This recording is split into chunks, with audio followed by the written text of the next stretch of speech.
Everyone, it's Pranjal here and welcome to my mini vlog. So आज होती आमच्या आईबापूची 50वी anniversary आणि आम्ही तिकडेच जायचं होतं आम्हाला.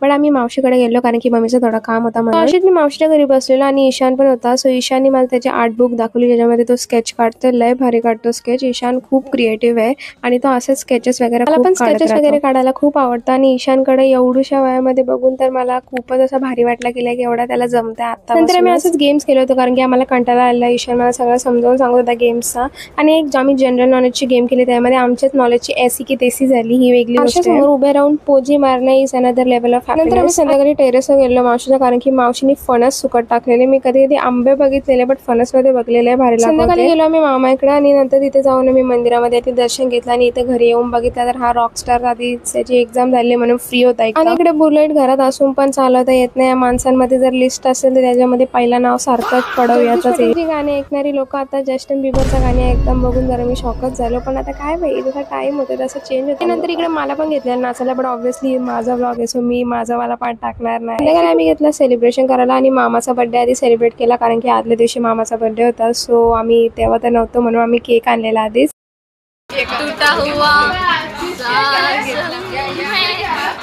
आणि इकडे ईशानचा करकरीत स्लॅश सुरीला आवाज ऐकून माझे पण कान तृप्त झाले. तुमचे पण झाले असेल तर let me know in a comment section. आई बापू आले ना आम्ही सगळे ओवाळणी स्टार्ट केली आणि इथे ऑगीचे 3 कॉक्रोचेस पण बर्थडेचा केक खायसाठी आलेले गाईस. सगळं काय आम्ही फोडला बट आई बापूच्या हातात सुरीत द्यायला विसरलो.